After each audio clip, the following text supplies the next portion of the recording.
How you guys doing? This is your girl Erica from Just Profits, and sorry, Just Stock Profits. And I got on my co-host today, Mr. David Williams. Mr. David Williams, introduce yourself to the audience. How you doing, Erica? Really nice to be here. Thank you for letting me come on. My name is David W. Williams, also known as Diamond Dave, the founder of the highest paid part-time job options trading course. And really excited today to talk about what happened in the week. We had a lot of volatility, so there's a lot of things that happened in the market, and really excited to give our viewers some insight and put them in a position to try to figure out how they can make some money out of the market, how they can do some long-term plays, and really put them in a position where they can get some context to what's actually going on. Man, last week we had Elon Musk over at Saturday Night Live, and I didn't Yeah. know what was going on. I saw Twitter, I saw people texting on, his mom's on Saturday Night Live, and I'm like, look, y'all doing too much for me. Let me know where this plays out. And so, what are some of the things people can take from that? Yeah. So, sorry, I didn't mean to cut you off. It's just, you know, Elon Musk is a really, really good marketer, hell of a marketer, hell of a promoter. We can't take that from him. He understands how to keep his company and what he has going on in the public eye. And so we want to kind of understand is that Tesla's share price standpoint is really not doing that well. Right. But he's been consistently about making sure that people understand what they're doing, what he has, what may be coming up for Tesla. And now he's moving into the Dogecoin space. And one of the things that he's really good at as a marketer, as a promoter, he's good at making sure that what he has going on with his company is a conversation. So now he's telling people that it's a potential that they're going to launch some type of space program and they're going to finance it with Dogecoin. And then also maybe that Tesla's going to partner with Dogecoin to make the mining of that coin a lot more efficient. So it really doesn't have anything to do with what his core business competency is, but he kind of understands as a marketer how to jump on the current conversation that's going on in the mainstream, how to piggyback on that to make sure that what he has going on stays part of the conversation. So, we got to give him credit for that. For sure. Honestly, Grant Cardone, love him or hate him, he's like, attention. You need the attention. Exactly. How many more millions of dollars are invested into Tesla or into Tesla's future from all this attention? Exactly. Probably, it's hard to measure. And the best measurement I did earlier last year was when Joe Rogan left YouTube, technically, did the question to go to Spotify. And there was this stock market, like $2 billion. Like once you added it all up, it was like $2 billion. Somebody lost $2 billion. Who lost it? Of course, Apple said, we ain't lose it. And then, of course, these other companies are saying, oh, we didn't lose it. Somebody lost it because it just appeared out of nowhere when they gave it a check for $100 million. And this, sparked into our community, Joe Budden being upset because he made Spotify #1 for years. And so what I want people to understand is like attention to these kind of new company CEOs, it does work. ARK, the whole movement with ARK, like ARK's on the news every day based off this woman who isn't, she isn't like flashy. She's just like vanilla, glasses, nerd appeal. And a lot of times people, I like it because it lets people get into the market a little bit, right? They're wanting to learn, why is this interesting? Why is this person on the news? Why is Elon Musk always in my face? Who is he? And I like that part of it. Yeah, definitely. And it also works well to, we're kind of in a different era where we're dealing with a consumer that wants to kind of know who they're doing business with. Well, back in the day, you had these big corporations, you never knew who the CEO was, and you just saw the face of the corporation and their branding. Well, things have kind of changed now where the consumer kind of wants to know. And a lot of times if they can identify or they believe that they identify with the CEO, they can have a lot more what I call brand loyalty. So if they kind of identify with the CEO, what he's about, he can kind of come down off that pedestal, make himself seem a little bit more accessible. And that kind of marketing works for him. A lot of times he can create a lot more brand loyalty because what you almost have is like a tribe. Tesla to me is kind of trying to get to where Apple was back in the day, where they're going to, at the forefront, build up a lot of really strong brand loyalty that's going to continue to carry them over the years. Where Apple did that a lot in the 80s and the 90s, even though they weren't that big of a company. But then as they started to expand, their cool factor was so big because they have built all that brand loyalty on the front end. Right. And part of something I saw, and I wanted to bring it up to you. Let me see if I can share the screen here and get it onto the screen. And what's up, everybody? Welcome to the show. Make sure you drop your city and state in here. See some of the new faces in here. Welcome to the channel. We have here Top Pension bought Tesla and GM stock and sold GM and Walmart stock. What are your thoughts on that? I thought that was that's super interesting. Yeah. So, and what you may see is that with Tesla kind of now selling off over the past few weeks, this may be a good time to get back in. The same thing with GM. And then you can kind of sell GE and Walmart if you kind of think that they topped off. And so what we're seeing is a lot of rotation from bigger funds where they're taking profits in one area and then they're reinvesting it back into another area. Because with a lot of pension funds, they are long-term holders in some scenarios, and in other scenarios, they may be shorter-term holders. So they may get into a particular position for maybe half a year, maybe a year, and then get out. And they may also be in other positions for very, very long term. So that may be the thing. Tesla's been selling off really, really hard since around, I want to say maybe the $900, $800 price point. So this might not be a good place for you to get in with the anticipation that, we can hold it and ride it back up, make some good gains, and then reinvest our capital.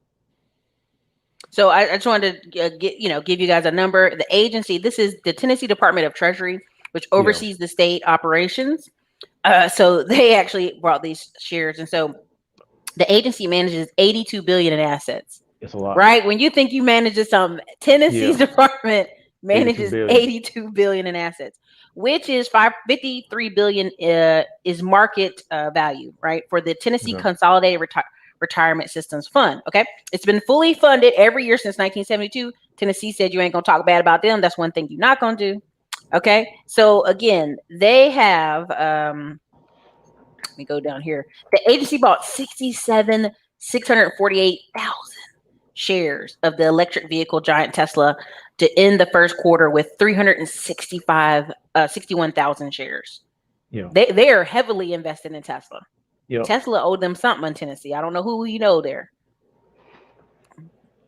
Yeah, and the good thing about that is that when you have these big pension funds and when they buy in like that, what they also does is it allows them now to have influence over the company. So now with them being such a large shareholder, they can maybe now somewhat, and if they decide to be an activist investor, dictate sometimes the direction of that particular company. Because I remember back in the day, I think it was the California Teachers Fund, they had so much of a position inside Disney, they were able to somewhat, not necessarily direct, but have influence on how Disney somewhat operated their company. That's crazy. Well, they also, Tennessee Treasury Department bought 736,000 GM shares, raising its holdings to 1.1 million shares at the end of March. So, I mean, I guess, Tennessee's going to have GM cars forever, or a factory or something, some kind of resorts. Because to me, I'm like, if that much, you're half invested in the company at that point. Yeah, and I think they also probably feel they're investing in the future with the EV plays. So they got Tesla, and they also got GM, which is a very, very, we'll call established brand. You got the upstart brand, and so then you almost hedging your situation where if you believe Tesla's going to be more successful, or you believe GM's going to be more successful, you in both situations. So the agency sold 674,000 Walmart shares to end March with only 400,000 Walmart shares left. Now, some analysts are questioning the strength of Walmart because the company recently launched a subscription service. And they also purchased a health provider called MEMD, which plans to offer nationwide healthcare services. The retailer has been removing robots from its stores due to bad reviews. And what are your thoughts on the Walmart thing? I mean, I don't see Walmart going nowhere.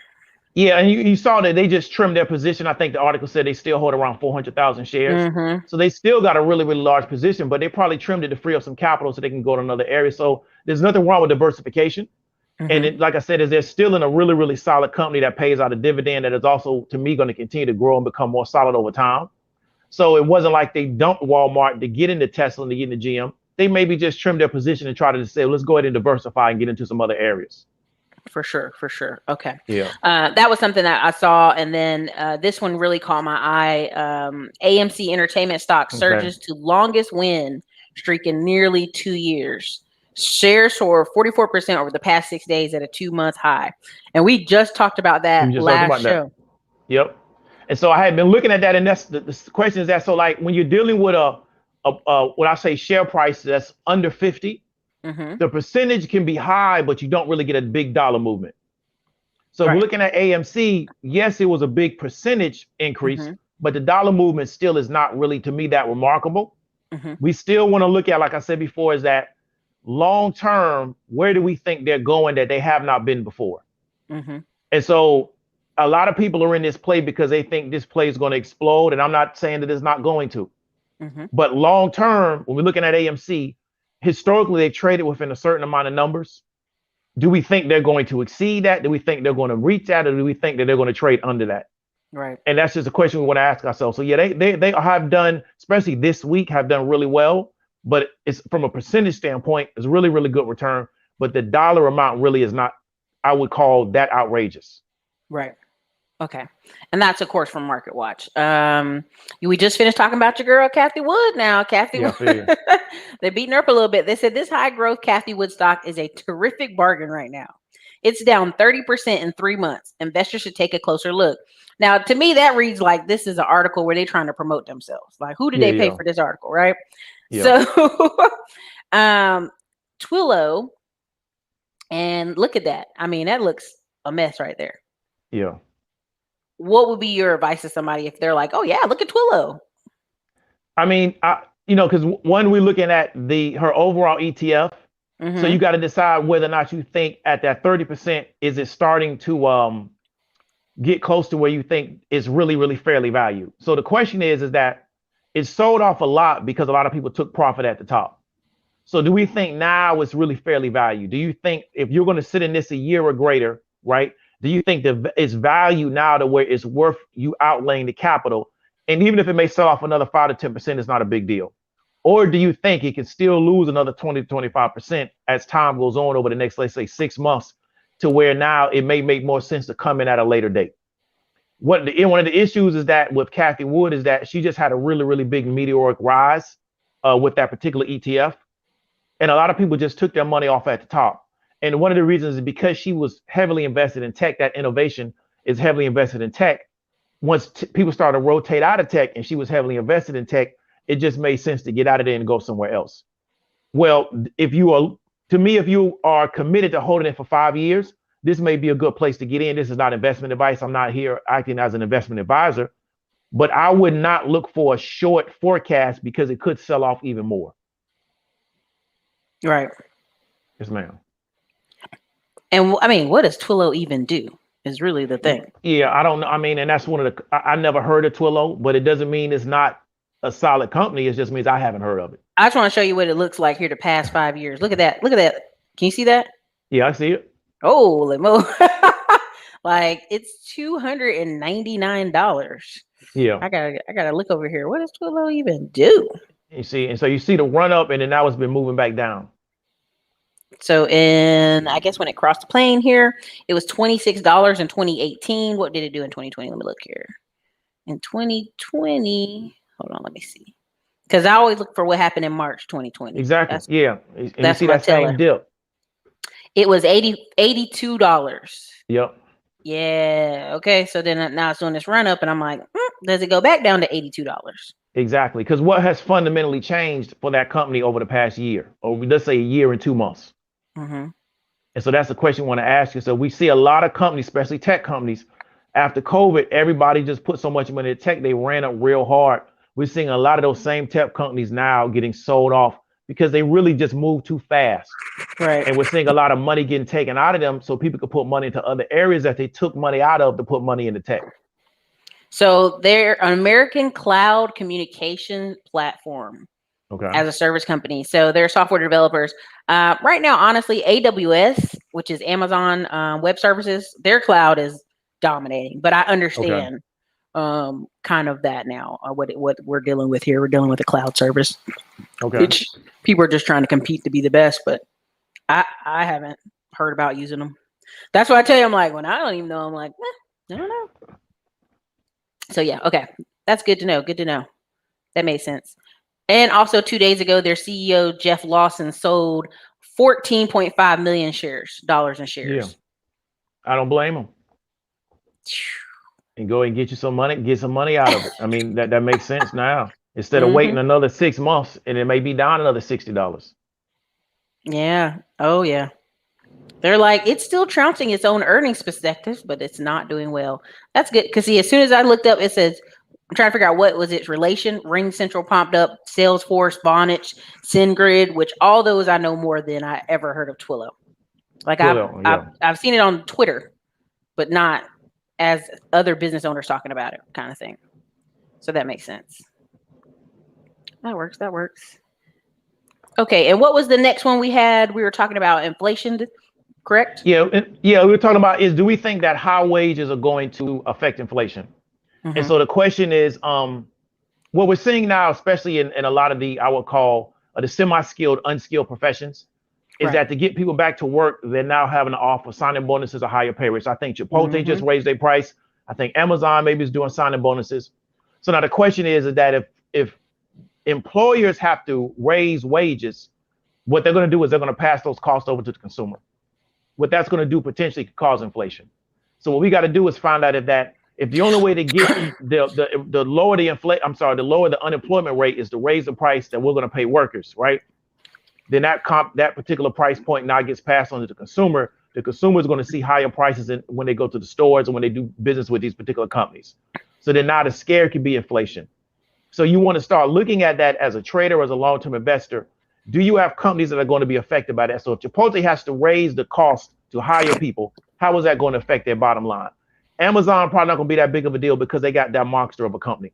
But if everybody now has to follow that particular platform, like, okay, well, let's say we actually do raise the minimum wage for everybody.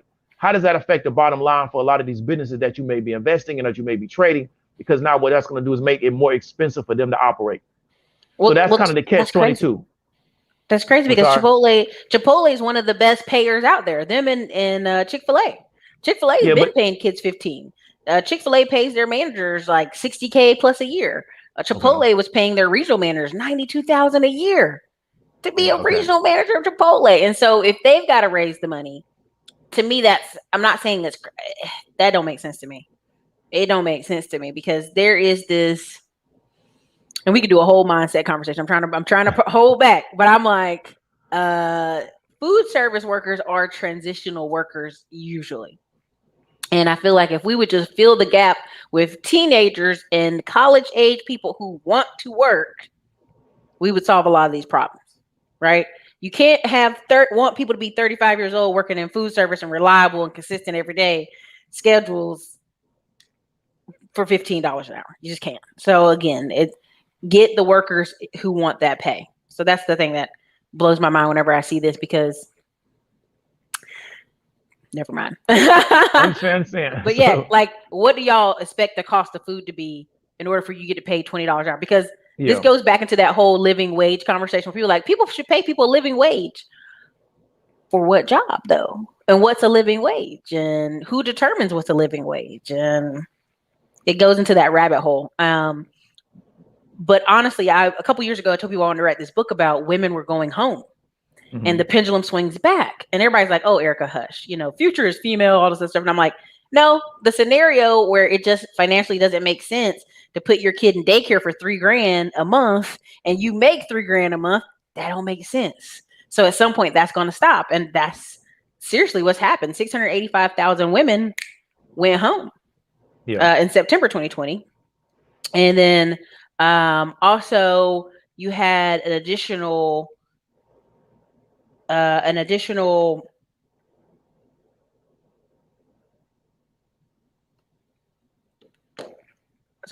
have an additional 100 and it was 201,000. It was like 200,000 women who went home in December 2020. Okay. So, and there was no men, and this was the list of firings, and it was no men from all the companies when they listed. And so people were like, whoa, why are all these women going home? And I'm like, the cost analysis, it doesn't make sense. Yeah. All right. So that's kind of where I was going with that because it just doesn't make financial sense. Yeah. I mean, and it's going to be interesting because we're with an administration that may push for that higher minimum wage. But the question is, how does it affect the business? Because like I said, they're going to pass that cost on to the consumer. And then also with us being worried about inflation so much as people in the market, we understand that particular higher cost can be an indication of inflationary pressure. So then now once we see that particular data, does it turn around and tank the market again? And so that's the biggest question. But the biggest challenge is that are we programming people to understand that those type of jobs are really transitional jobs? Or if you have that type of job, you have to just accept that you're going to be in a lot of economic uncertainty. So how are we presenting this to people? Well, okay, well, say you work at a gas station. Well, okay, so you work at a gas station, which means that you're going to deal with a lot of economic uncertainty. Or we want everybody that works at gas station to make a certain amount of money. But our understanding is that once we make that the baseline, it's going to raise prices everywhere else.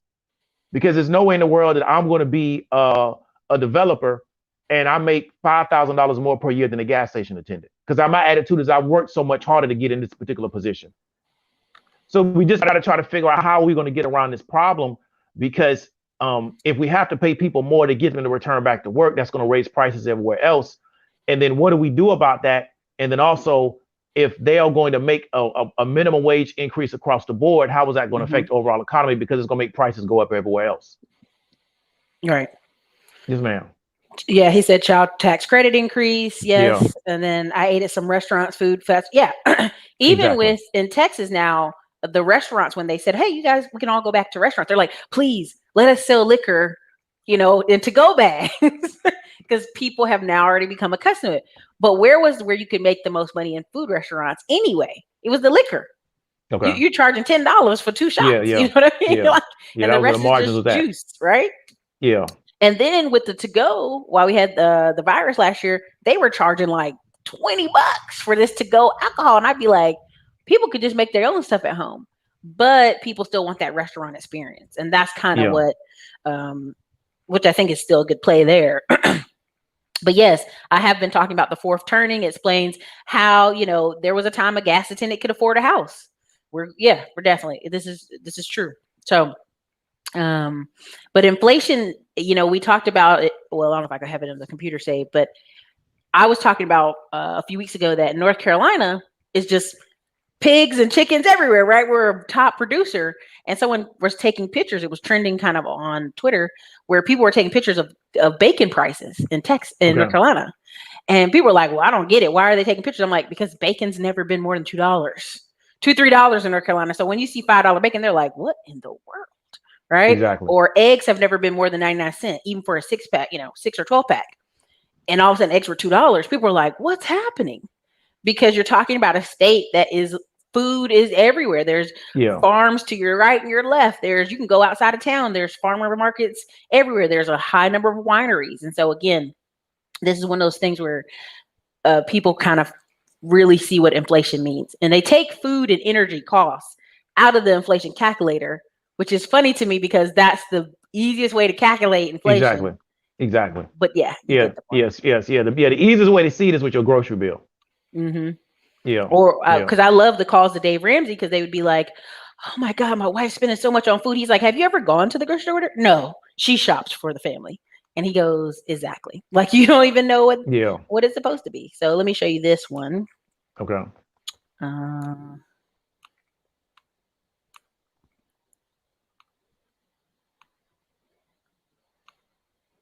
Okay, stocks are making the biggest moves midday. Disney, Snowflake, DoorDash, and more. Yeah.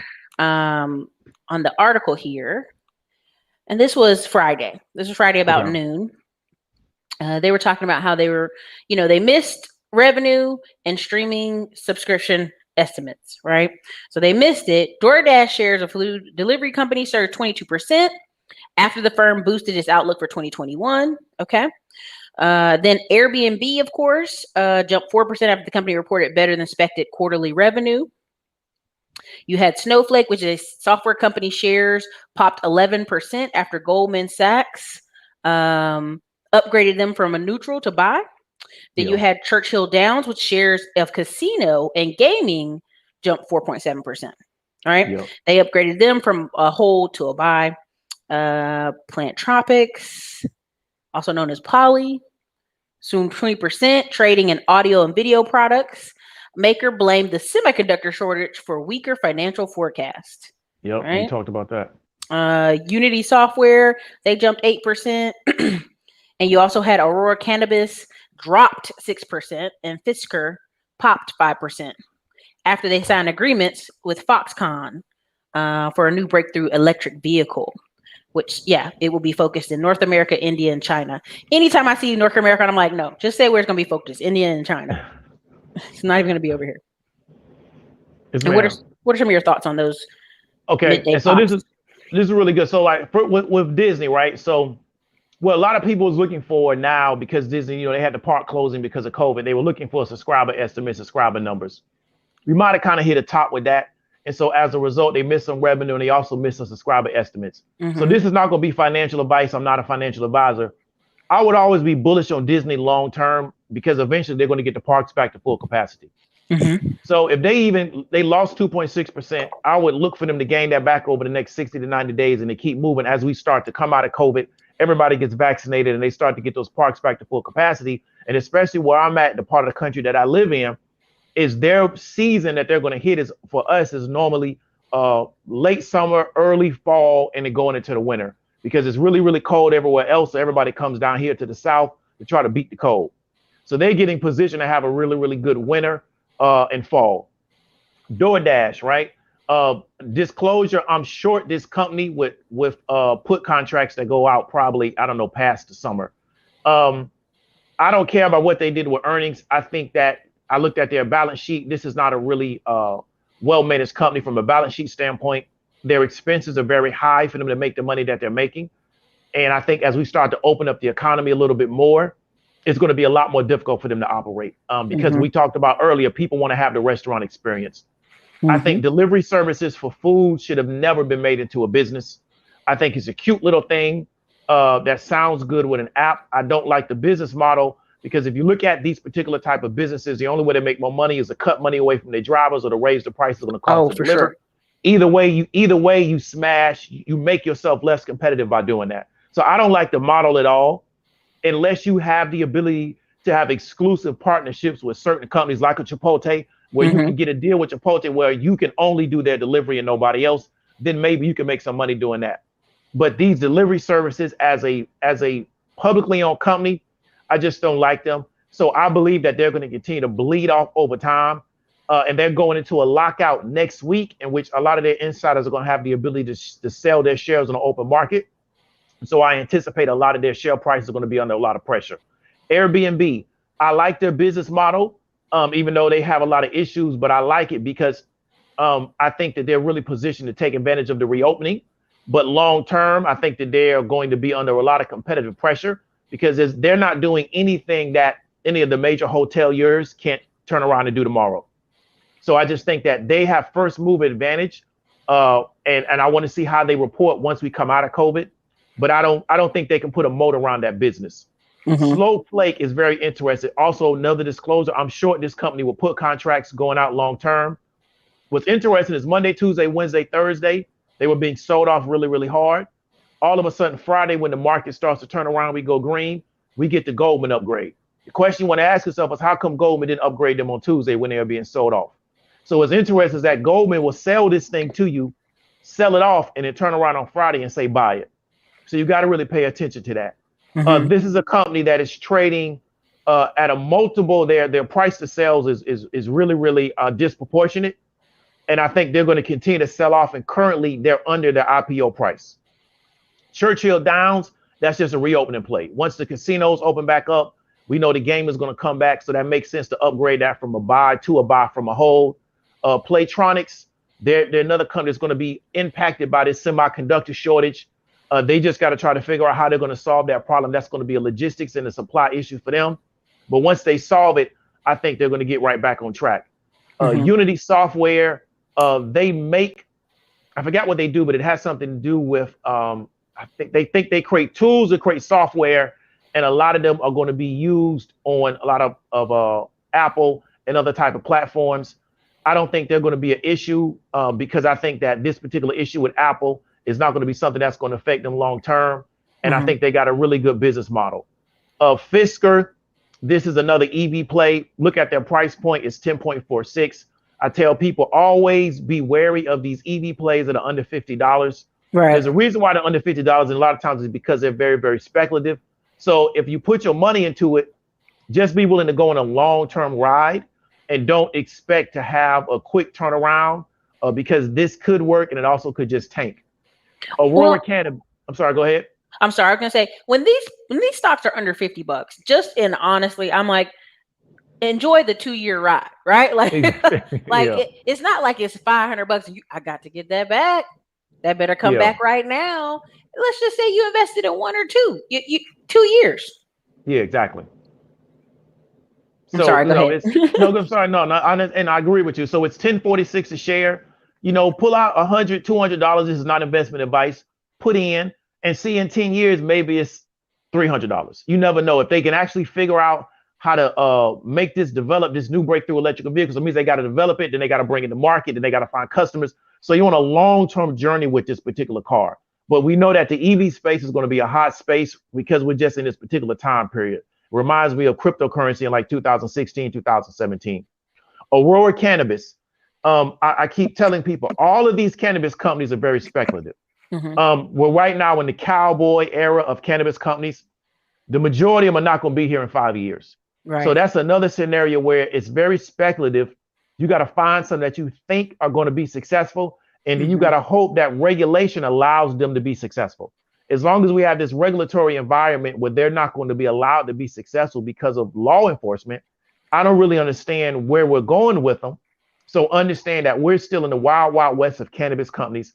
And what I really believe is that, they're going to fight. They're going to fight into the market. We're going to figure out which ones are going to be successful. And then they're probably over time going to get acquired by a larger company, most likely one of these beer manufacturers or beer distributors that actually have a market that they can just bring these cannabis companies already into.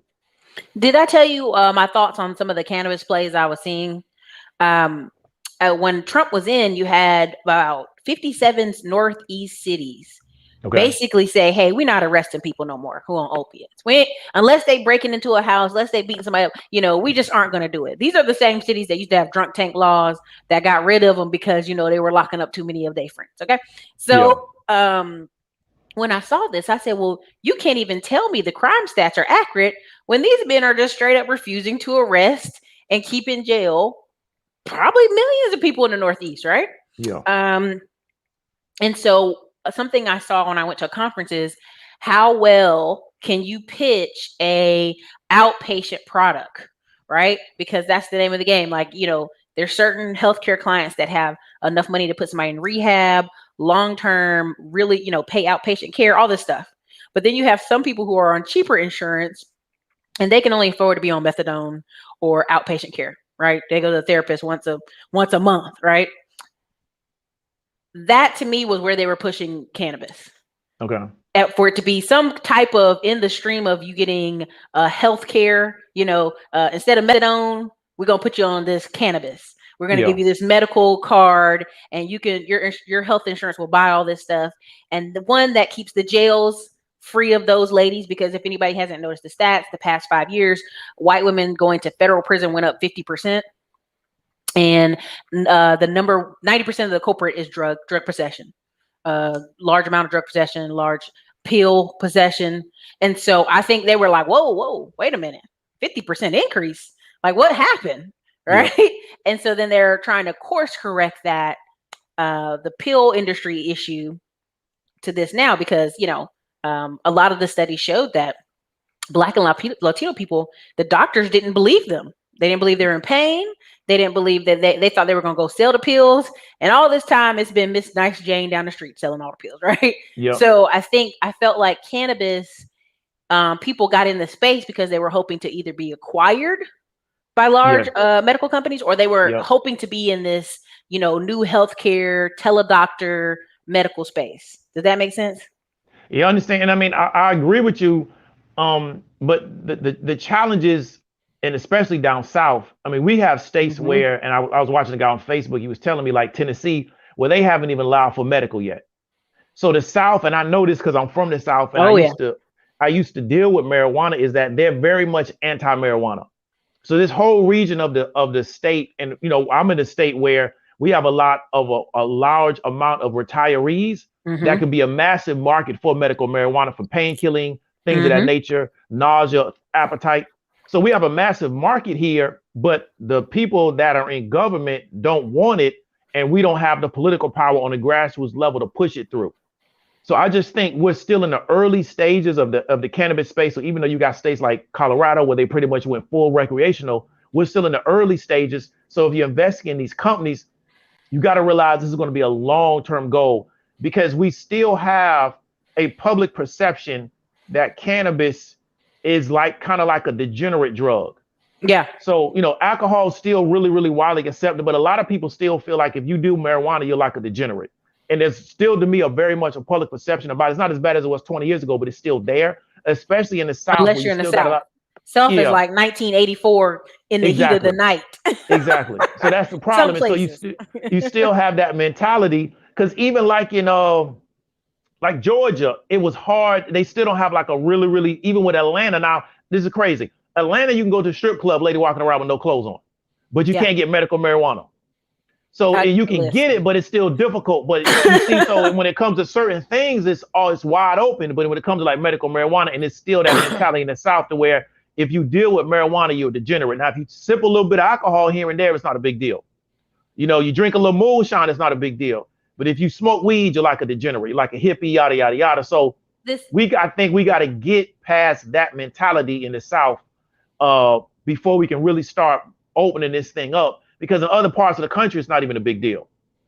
Well, here's the part. Someone put in there, Illinois, New York, and New Jersey have full legislation, but you will still be stopped in your car by the police officers in those states, heavy and almost beat up and abused. You know what I mean? Yeah. Like there is this still war on drugs. And I have a cousin, peanut butter hero. I hear you. I have a cousin who lives in Atlanta.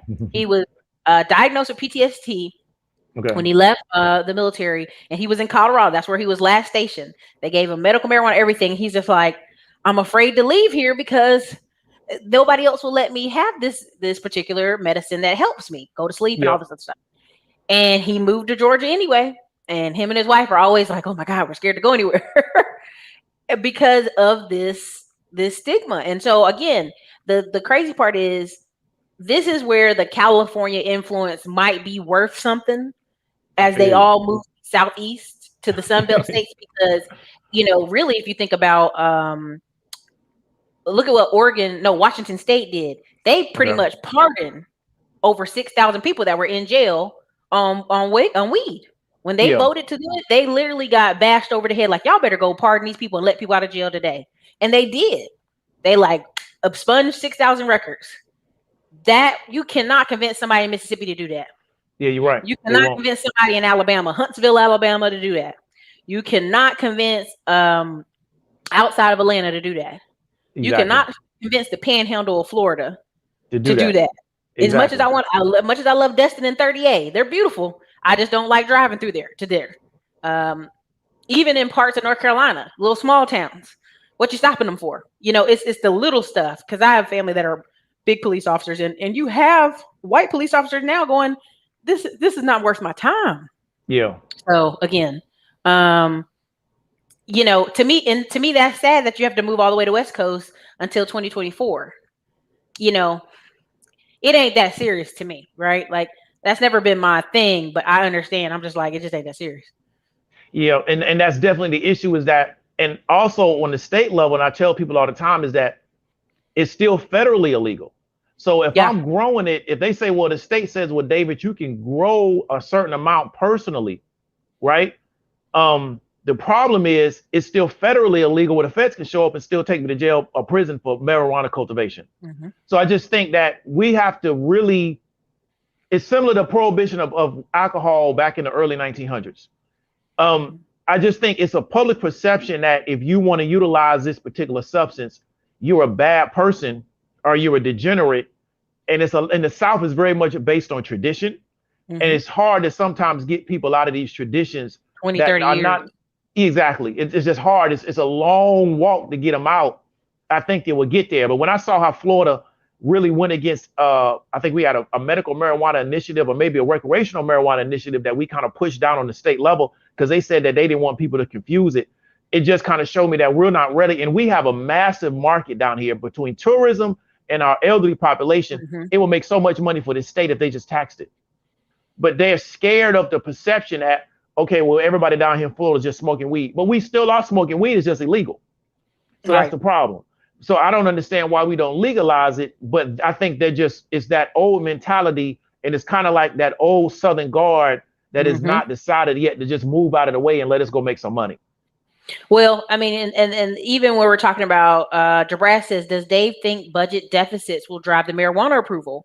And I want to let you answer, but the first thing Yes, I was going ma'am. to say is, look at how many casinos we're greenlighting in southern Sunbelt church states, whether we're using tribes, and like some of the tribes they're using look like me and are Yeah. barely even state recognized. And there's nothing wrong with looking like me. I'm a federally recognized American Indian. I understand. But I'm telling you, like that's how serious it is, that they much rather give a casino to a tribe of black darker Indians who aren't even fairly recognized than do we. That's just Yeah. what I'm seeing on the ground floor, but I'll let you answer.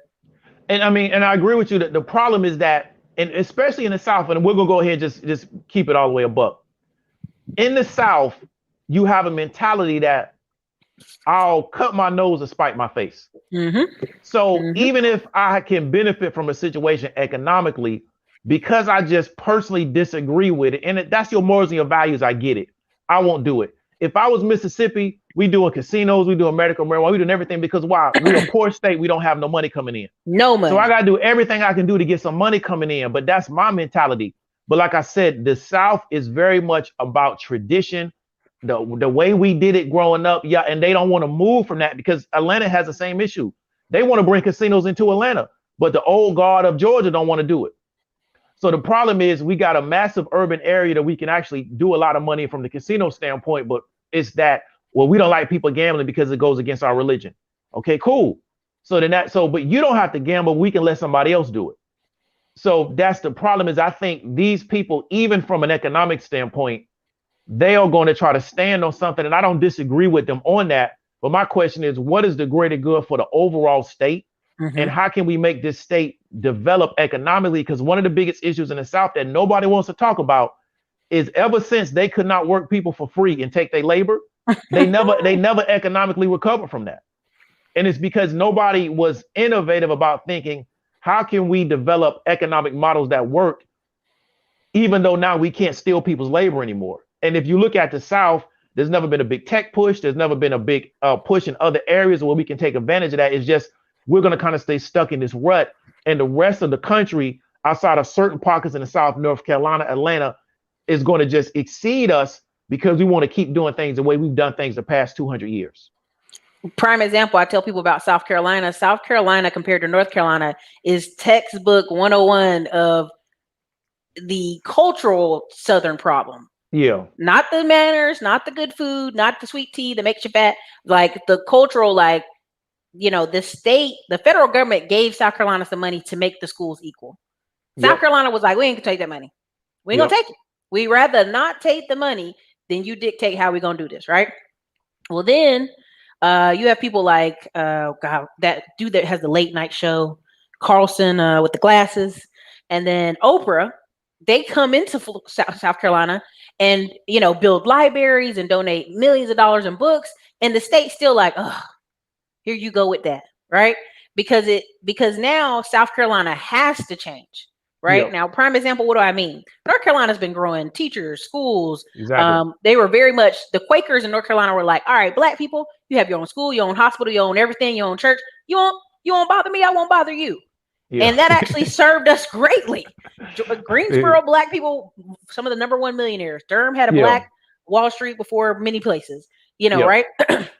Wilmington, all these places were examples of that before unfortunate events. South Carolina instead was like, we're going to leave you over there. We're not really going to educate you well. If they force us to, Exactly. we'll bust you into the city. And now, because you have a elderly population of South Carolina, that's white, and then you have a huge transplant population that is also elderly, South Carolina's like, oh crap, tourism isn't what is going to be our thing. We need medical care times 100,000. Yep. We literally have to either put, I think they said 500,000 or 1 million people through school in South Carolina to even just take care of what we have now. And that shows you I'm not going to educate. You got people that can't read, that the reading levels in South Carolina are, I think, of like 5th grade. Yep. The black home ownership is still 55%, even though that. So really a lot of it is you have two different Souths going on. You got some North Carolina who are like, all right, let's just put them over there and let them do what they got to do. They leave us alone. And you have Atlanta, okay? But then you got South Carolina and you got, Mississippi, right? Because Mississippi was like, fine, okay, we'll let go of this flag. Like, okay, but if you actually look at those states financially, school wise, you can tell the difference in the economy. South Carolina was losing about as many people as New Jersey. People just going elsewhere for work. When I lived in Charlotte, people were driving an hour up from South Carolina to work a $10 an hour job. Yep. And they were like, it's nothing there. So for me, if I'm in the South or I'm in a rural area where there ain't a lot going on, then I need to be infrastructuring tech. I need to be having a bunch of people who can work remote and still want to stay there in South Carolina. Yep. Not just get the skills and leave. Because exactly. That's everybody I know. I mean, people were like, when people were getting teaching, North Carolina had a thing where they pay off your teaching, your college bill if you taught for 3 years. And a bunch of girls are like, oh man, they ain't got no jobs. They're like, well, if you go to South Carolina, they'll do it, they'll do it as well. You'd have girls go down there and in a year they quit. They'd be like, girl, the people can't read. They expecting too much for me. And they would come back. And it was because the old guard had let it get so bad. So, yeah, Sherry, you're right. South Carolina's a poor example of poor planning. Yeah. Yep. And I mean, I have family from there, and I can always imagine how my life would be different if they would not have left South Carolina. Mm-hmm. My grandfather, both grandmother, was born on sharecropper plots. I think my grandfather maybe had a 6th grade education because where he was at, the school for black people, that's as high as you could get educated. So once you got past that 6th grade level, there was no other school for you to go to because the state of South Carolina would not spend money to educate black people past that particular level. So that's what the reality was. So they never would have left South Carolina and went somewhere else, and things continue to go on. My father never would have been in a better position, and I would never have been in a better position. And that's really much the history of the South. When we look at Atlanta, the reason why Atlanta pulls so many people from other parts of the South is because there's nothing else going on in these other areas. There's really nothing going on in some of these other southern states. So Atlanta draws them in because at least people feel like I have an opportunity to do better for myself here because there's a lot more possibility, a lot more opportunity. So I feel you, Jabras, but let me explain something to you. These people are committed. I don't know if you're from the South. Yeah. These people are committed. Yes. Right? They're committed. And what they're very comfortable doing is that a lot of these people, and it's the mentality that where I will rule over the ashes, as opposed to trying to make the situation better for everybody else so we can all benefit. I don't care if it's at the bottom as long as I'm running it. You look at Mississippi, not to disrespect the state of Mississippi, but I don't understand. Okay, people got to understand something. Before the Civil War, Mississippi was one of the most profitable states in the whole union because of the labor that they were stealing from people, and they were able to take that labor, go sell the products produced by that labor, and then bring that money back to that state. After they were not able to utilize that model after the Civil War, they never sought the transition. They were so stuck in that hierarchy that they felt kept them on top. It's whatever I got to do to try to maintain this hierarchy, even as the state is going down economically, I don't care as long as I can just keep this hierarchy the way it is. I'm telling you, that's how these people down here think. So technology can change it, but they have to accept the change. And many times they don't want to accept the change.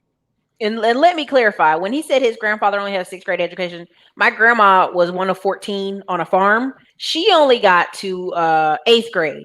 But back then, 8th grade, you could leave and do everything. Like my grandma did accounting, like they didn't just go, all right, you can read a little bit of book. No, they taught you everything because that was your senior year. Right. Exactly. My grandma was like, I couldn't go to school any longer, even though it was a time she was in a city that she could, because the number of kids in the farm, everybody couldn't go at the same time. Right. Exactly. And then she got pregnant a few years after that, married and pregnant after that. But I just want to clarify, because I know people are like, oh, you talking bad about that. No. 6th grade and 8th grade, North Carolina history, you was at senior level. Like goodbye, have a good day. You could go work in a factory or go do whatever. And I'm probably going to have to split this video in half and load up this southern part and put it on the other channel because it's good. But I did want to say too, like what people to get people to kind of understand what we mean about technology, there's parts of Florida that don't even have internet. Like they have signs when I was near my cousins where it's like putting rural internet out there.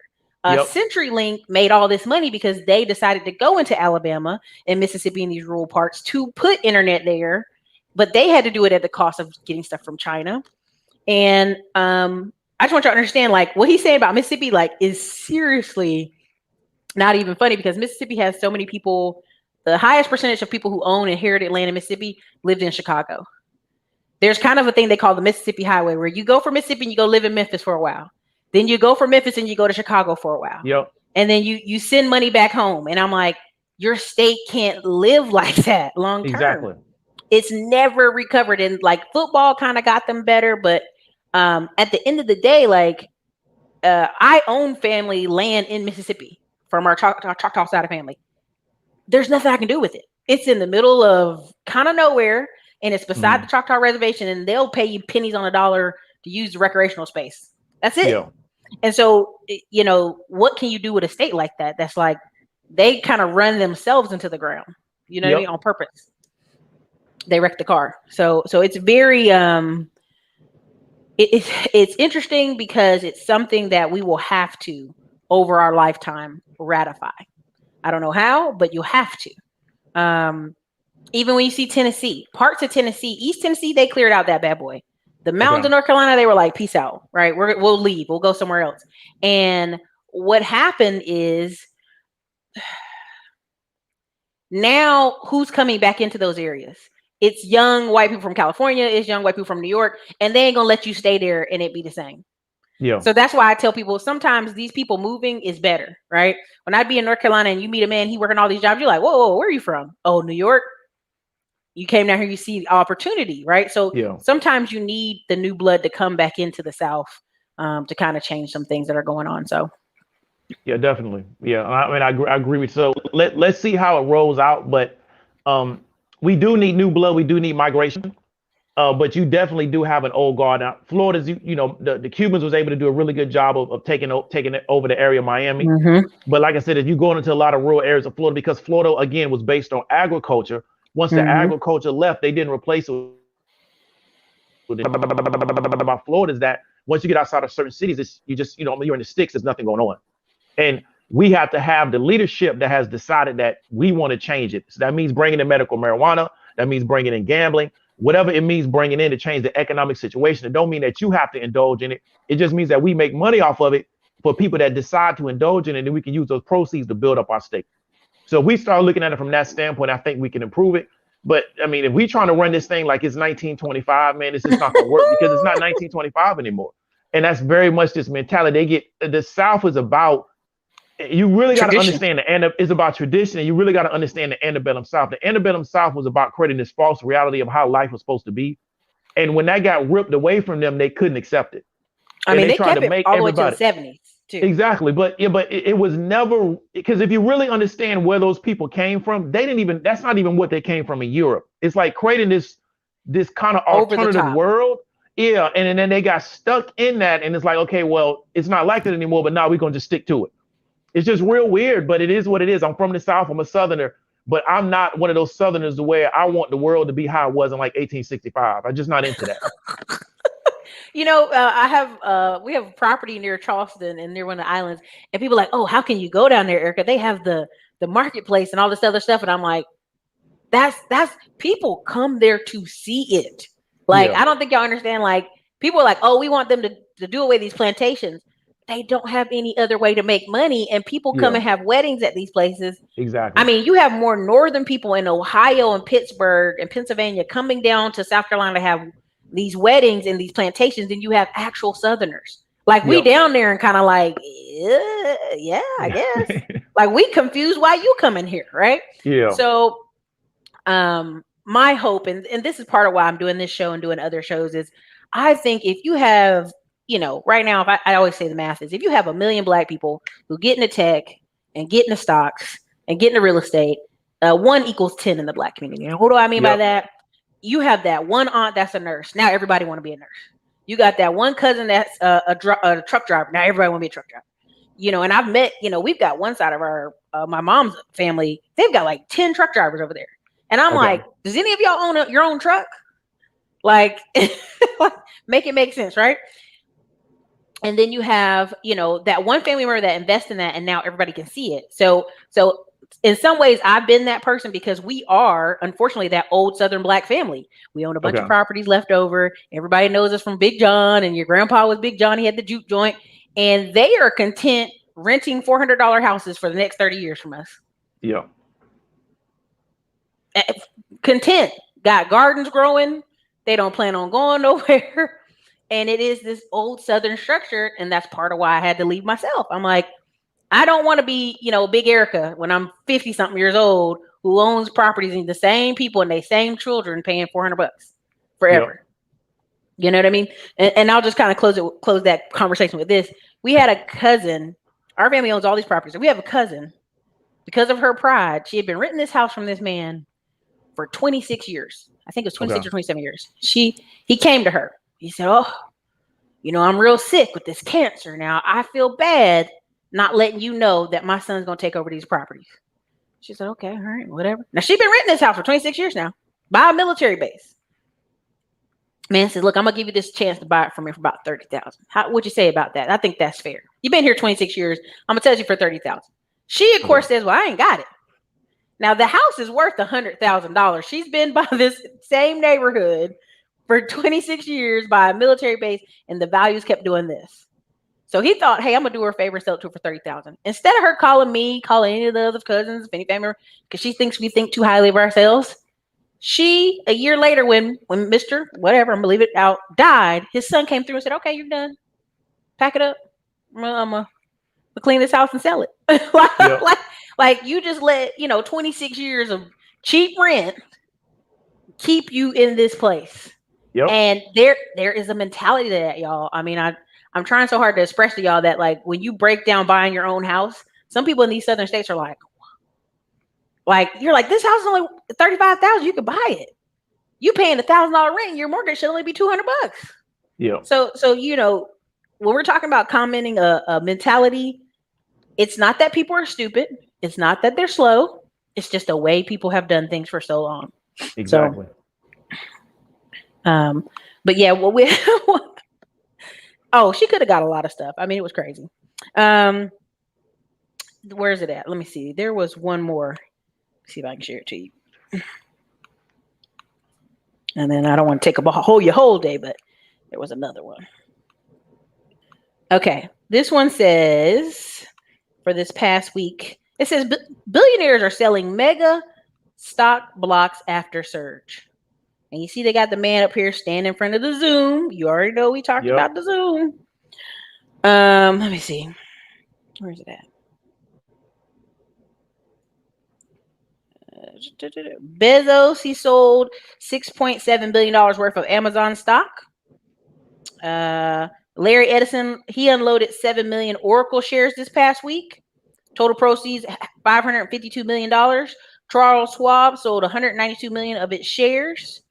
I don't know, say that's his last name. He said he signaled he intends to sell 250,000 of Alphabet Incorporated shares, which will dispose 163 million stock. Mark Zuckerberg also had sold some of his shares of Facebook. Where's the other one? Zoom co-founder, the Zoom founder Eric Yang and used car retailer Carvana Ernest Garcia together have received more than $1.7 billion from stock sales since March 2020. Of course, they earned the bulk of this kind of COVID weather. Also, the cybersecurity firm CrowdStrike sold 250 million of shares in the same time. Yang sold 140,000 shares this month and generated over 350,000. Now, we talked about Zoom. Yep. And it going down. Now, of course, he says he's doing estate planning and he's giving to humanitarian causes. But what do you think that's about? I mean, I would be doing the same thing. A lot of these stocks have had a great run. Especially we talk about tech companies. 2020, as from a percentage return, is probably going to be their best year over a decade. Right. If we just look at percentage return. So the stocks, a lot of them are kind of topped out, and they're seeing that. And so they understand is that the time to cash out is now. You can cash out now, get a premium on your investment, get a premium on the work that you've done. and the best time to get out is now. And so I think we're seeing a lot of that. And then what they'll do is just try to, hopefully they still got a good position in the company as far as equity ownership. So it's not like they're all the way out. But for a lot of these companies, they've had such a great run over the past 6 to 8 months. The time to get out is to sell now, take a little bit of icing off the cake. You still got a whole cake sitting there. And then, like you said, exactly. And then, like with the guy with Zoom, is you doing estate plan. It's a great way to finance that estate planning portfolio. And then you just keep it moving. So you're going to see, we've seen a lot of that over the past few months, is where a lot of these CEOs and these top people inside these tech companies, they're just trying to sell it and take some of that money off the top, just in case the stock price starts to fall down. But this is just a really good time to kind of trim your position. Plus, Oracle's moving here to Austin, and they need all the cash they can get. I feel you. They have a corner block. If you ever come to Austin, and I'll definitely give you a tour. Like Oracle has this giant block of this street down in South Austin. Now they're like, oh, we're gonna move a headquarters there. Bigger than what you already got here. Good gracious! Like they about to build a Apple. So I'm like, okay. So they need all the cash they can get. I saw these. These are the last two. I'll wrap it up with. To me, this is a social issue. Mark Cuban and other investors built $250,000 on Grime, a company that makes basketball shooting machines. Now, why did I say this? And they bought 25% of the company from, off Shark Tank. This 26-year-old Thomas Fields, which, I get you. Salute, brother, salute. Part of why I said this don't make no sense to me is it's almost like basketball was a game of you had to go interact with other people. Yeah. And they're saying they made $217,000 in sales during the first 5 months because lockdowns were placed and large gatherings were banned. Now the product currently sells for $1,500 on Amazon on its own site. And there's similar shooting machines on Amazon for $5,000. So you sound like he's selling too low. But anyway, it folds in a duffel bag in 90 seconds, weighs 100 pounds, and they call it affordable and accessible. Any athlete will want it. What are your thoughts on this? Because to me, I'm like, you need friends. We have a society with no friends. That's what this reminded me of. Yeah, and so what I'm trying to figure out is it maybe it's like a training exercise for maybe people to try to improve their shot. So my question with Cuban is that, are you going to actually integrate this into what the Mavericks are doing? Because that'd give it a lot of credibility in the marketplace. Right. So if you've invested into it as an equity investor, are you not going to let everybody know, well, I've integrated this into the Dallas Mavericks, is what we use on our team? That would give it a lot of credibility. And then maybe you can try to figure out how to get it on other NBA teams and also how to get it into the colleges. Because these type of I would call training devices are not new for basketball. It's a way for you to work out on your shot without having to have somebody keep throwing you the ball if you miss the shot. Right. But the thing is, you got to make the shot with the ball. Yeah, so that's what it is. But like I said, the question is that, one, to me, I don't way under the market because we know that there's a lot of room between the market and where he's at. So there's really more money that he's leaving on the table. And then two, is Mark Cuban going to co-sign this to try to allow this particular company to get more access? And one of the easiest ways he can do it is if you invested in it, then you need to actually tell people this is what we're using. And therefore, we think you should also use it because we use it and we're an NBA club.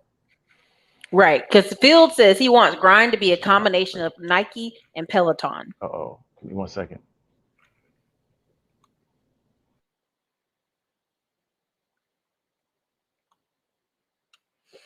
Yeah, Sherry, she said people sound like they're doing a lot of reload allocation, getting into land like Bill Gates. Yeah, I'm getting into land, man. It's crazy. I'm telling you, Sherry, to this day, our family's like, right now, she's actually in a property way out in the country. And, we're having to kind of like send somebody out there to drive her to get her doctor's appointments and stuff like that. And I'm like, that could have all been avoided. Could have been in town, been closer. So yeah, Sherry, I'm telling you, Sherry, every time I think about it, I'll be like, I just can't understand why Miss Betty did that. To this day, like we're all like, that didn't make any sense. Hey Dave, I see you. Okay, sorry. Sorry about that.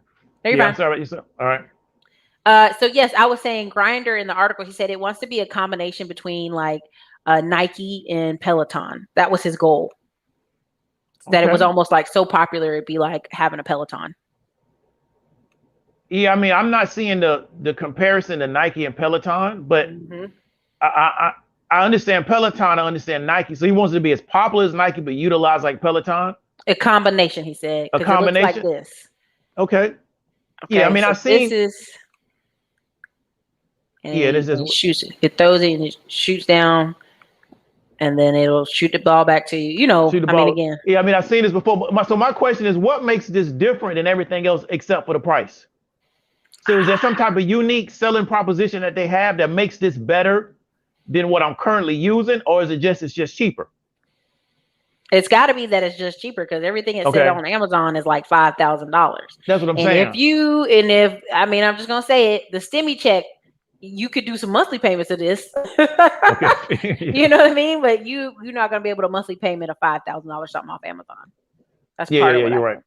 And you normally don't see these machines. Some high schools have them, but you normally don't see them till you go to the college College. because of the expense of them. So like the average kid don't have this type of machine. So maybe the 1,500 is trying to get it to the average consumer, but that's still really expensive because I wouldn't buy this for a child unless they had already shown me that they can produce results on the court. I'm not going to buy this for you just because you think you want to play basketball. So the best part of the story is he had an ACL tear. He needed to Okay. do reps at his school. His coach was a no-show when he promised to open the gym. So he Yeah. said, "You know what? I ain't got time for this. Like, I'm gonna find a way to do this at home." So again, he designed this, and that's part of the story. Is it fits in a duffel bag? You know, technically one person could carry. You know what I mean? Yeah, yeah. And Um, I mean, and maybe Mark Cuban, through his relationships in China, can get the price even lower. So then maybe it can be more accessible to the average person where maybe we can get it under 1,000. mhm. Yeah. Yeah, 1,500 to me is like the mom in the neighborhood who, will spend that extra money so that little Timmy can get into the sports team next year. You know what I'm saying? Like, Yeah. again, just when people talk about Michael Jordan and shoes, it ain't for you. It's for people who have middle class families who got money to buy the Jordans. Yeah, This yeah, is who yeah. this is for. So I thought that was a good story, but I also kind of felt a little sad because I'm like, these people need friends, Yeah, and this is yeah, my yeah. Yeah, I good, feel you. I feel you. I understand. right? Something about that, like something about the social aspect of basketball. That's what is just seems like that's what it's for. So here's this one, and this is the last one I Okay. have. Two unstoppable growth stocks that are better buys than Dogecoin. I like how everybody be like, I'm gonna get my article in on Friday. Yeah. Get rich screen, and this is how I know it. They're like get rich schemes are almost always too good to be true. So of course, Dogecoin sold over 17,000% in the past 6 months. Okay. The future for all other cryptos is hard to predict. Two stocks they think are better is Intuitive Surgical and Etsy. Look at Okay. that. And we talked about Etsy a few weeks ago. Hmm.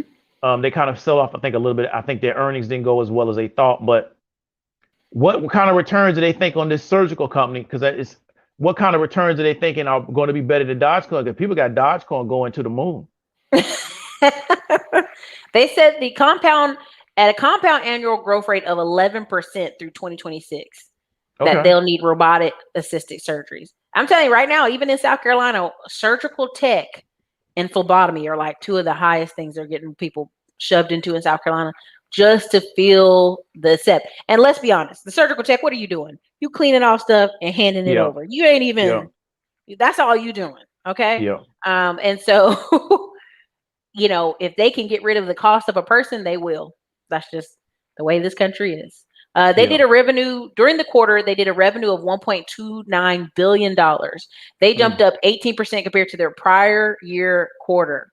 Key to the company's top line growth was a 16% increase in procedures performed with its crown jewel, the Da Vinci system. Okay. I'm gonna look into that because I have heard of robotic surgery being a Hmm. thing. We are going to eventually go into that particular space. And one thing I saw is that a lot of the procedures that have been done manually, Hmm. like endoscopies, in Yep. the next few years are going to be done pretty much all automated. So It's funny you said what that.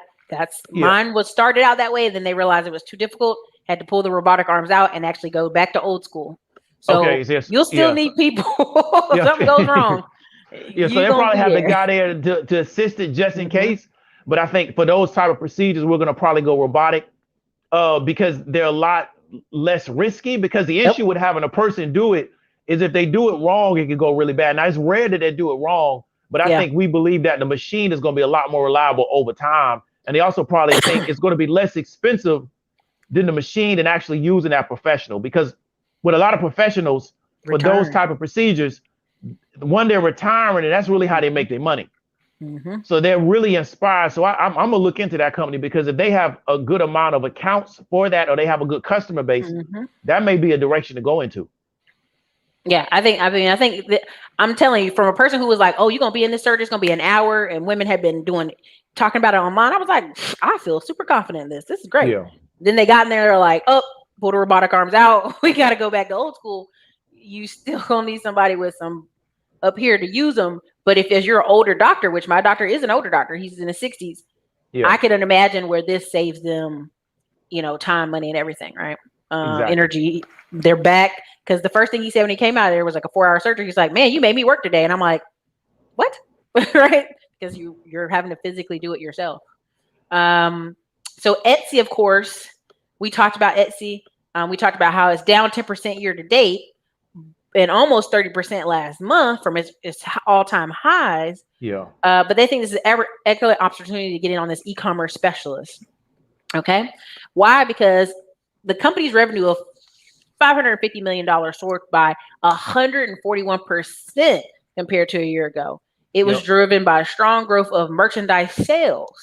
Etsy jumped, looks like 132% year over year to $3.1 billion. Meanwhile, the company's active sellers increased by 67% year over year to 4.7 million, and its active buyers grew by 89% over year to 90 million. What seems to have turned investors off was in its part Etsy's own guidance. And I guess that is like, I'll have to read that article separately. But essentially, that's what they're talking about. Growth in recent quarters. Let's not forget Etsy's business got a boost during the pandemic. All kind of stuff. yeah, yeah. I mean, I like Etsy. I like how they specialize. They're kind of like I would call them like the arts and crafts crowd, Mm-hmm. and I like that. And I really like their model. And like I said, is that I really think that they're positioned for the future in their particular niche. And I think we're going to go more to these type of niche platforms for sellers, as opposed to, you're still going to have the Amazons and things of that nature. But I think you're going to see a lot of niche platforms, because I go to Etsy to get stuff that I wouldn't necessarily look for on Amazon. And even in this article, it says, how large is the market for handcrafted goods? The Yeah, company estimate that they capture just 1% of a space that's worth $1.7 yep, trillion. Seemingly, there's still a long way to go. And that's my number one thing. Like, I got on Etsy to find stuff I can't find normally, or exactly. handcrafted stuff. And you know what I would always find? I found a lot of people who live way out in the country, middle of the sticks, but they on Etsy. And Yep, I would want to buy and support them because I'm like, well, even better. I can get handcrafted something for a real guy. And they even have courses on telling people how to upsell on Etsy. And so I think this is a good, because what we're coming to in our economy is people who are artists realizing there's a business to art, yep, right? I think that's what's happening in the music industry. All these artists, when they couldn't do tours last year, they had to sell their royalties this year. So you have a lot of people realizing if you can't sell, you don't have a platform, a way to you're gonna make be your in money, trouble. you're in trouble. Yep. Sherry said, I think there will be niche platforms too. We're getting super niche. This is very Exactly. true. So many people want to be entrepreneurs and more people are buying online. It's a growth trend. It makes sense. Yeah. Here's the thing too. And when you talk to people who like, oh, I'm a musician. And first thing I say, where can I buy your album? Yep. Oh, you could just da da da. I'm like, if it ain't on Apple, if it ain't on Spotify, like there's too many platforms for you to sell now for there to be an excuse. There Yeah. just is, right? So, but that's what I had. Tell us what we think we should look forward to next week in the So stock market. what I'm looking for next week is we have Walmart earnings. Mm-hmm. I believe we got Target. I believe we got Lowe's, and I also believe we got Home Depot. So what we're looking The for is heavy that hitters.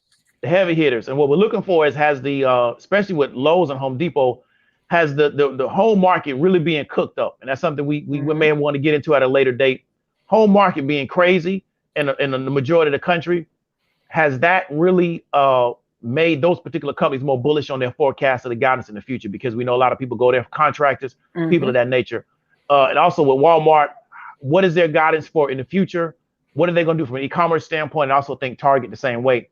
So what we're going to look is a lot of those retailers are going to be doing earnings, and we're kind of going into our first quarter of earnings for those type of companies. And then what we also want to look for is that is inflation still going to be a conversation that we're talking about? Or we're going to still have more volatility in the overall market? Last week was very volatile. It kind of got repaired over the course of the week. But everybody that's in the market, really try to learn the market, so when it becomes volatile, you don't panic. You kind of understand what's going on, as opposed to getting caught up in the hype. One thing you will realize about the market is that it works on seasons. And so you want to kind of expect volatility certain times of the year, and the other times of the year you want to expect the market to be bullish, and other times of the market you want to expect it to be bearish. And once you kind of understand the seasonality of the market, when something happens, you're not really shocked. We have this perception that the market is going to always go bullish because maybe that's what it's been doing the past few months, but it necessarily doesn't always work that way. So that's what we want to look for, maybe volatility, but if not, just take everything into context. And then, like I say before, is that just watch your plays as a trader. Make sure you know how to get out of the play if it goes bad for you. And if you want to learn more about the options market, Erica can post the link. I got a course called the Highest Paid Part-Time Job in the World Options Trading Program. The goal is to get you to $2K a month minimum. Once we get you to that particular baseline, we can bring you up off of that. And one of the things that I can teach you how to do is how to operate in this very volatile market. I know how to make money with the market going up. I know how to make money with the market going down. So you don't get scared out of the market just because it's not necessarily going in the direction that you thought it should be going into. So I really want to encourage you to look at that course. Hit me up. You can find me on Instagram, also on YouTube, Diamond Dave. You can find me on the Facebook under David Williams. Hit me up if you have any questions. We're getting ready to roll out the VIP course, but the baseline course will get you set up and prepared to operate in any market condition, to get you to that $2K a month, and then allow you to build up off of that, and to give you the skill set to where you can operate and not be concerned about, can I make money in the market regardless of what the overall macroeconomic condition is. For sure, for sure. Listen, we got to get you a live training stock class out of Florida, where people want to go for the weekend. I feel let me know. Saturday, one day event. Listen, you guys, that's the most important thing. Being a business person that makes money while times are good. Everybody can be a business person. Yeah, exactly. When times are bad, that's the real time we see people wash out and go back to work. I have people who, in my circle of friends, there's this guy, they're like, oh, he's the best business person ever. He's no longer in business. I still am. Yeah. And I literally was like, I didn't want to be that person in the group, but I want to be like, this is not, everybody thinks they can be a business person. So again, you have to learn the fundamentals. Peanut Butter Hero said, will there be a discount for VIP if they bought the baseline program, or should I wait for the VIP? No, there is a discount. And if you watch the video, if you bought the baseline, the VIP, the pre-sale on the VIP is less expensive. He's trying to figure out which one to buy. Okay, so he said trying to figure out, will there be a discount for the VIP if he bought it already, or if he's not bought it yet? If he's going to go buy, he hasn't bought it yet. No. So once we launch the VIP, there will not be a discount. So there was a discount on the pre-sale, but once we launch the VIP, there will not be a discount on the VIP. So what I would tell you to do is that the core course is included in the VIP. If you have a belief that you just want to get everything that's in the VIP, I would tell you to get the VIP because the core course is embedded. Then the core course is for the people that don't want the extra value that's going to be in the VIP, because we're going to add a lot more on the back end to that particular course. Thank you I didn't really understand the question, but thank you for the clarification. Awesome. Sounds good. All right. Listen, you guys, definitely check out Diamond Dave online, and you guys will definitely see a half of this show, a good 30 minutes of this show. I'll chop it and put it over there so people can talk about will the self ever rise again? They get their head together. They can. We definitely got the people. We got the people. We just got to get our head together. Man, I'm meeting people right now who own lots of land, and I'm like, you know what you could do? You could build this. Like, I was talking to my family, and I think my other audience knows this. There was a piece of land that was like 200 acres. This guy wanted to sell it for nothing, basically. Yeah. Just take it. And I was like, hey, I can just build a neighborhood out there. I can build a whole subdivision. And everybody I know from the South were like, why would you go way out there? Out there? Like, and when I drove it, Dave, I'm thinking I'm going to drive 40 minutes. I got there in 15 minutes on the back roads. I said, you guys, this is how they come into your town, buy some little, 100 acres, turn it to a neighborhood, and then people like, oh my God, what happened?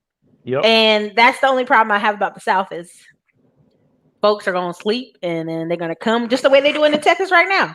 You got people who lived in Texas their whole life, never bought a house. Mama never owned a house. Daddy never owned a house. Grandpa never owned a house. And then they like, oh, I want to buy a house now. Why the house price is so big?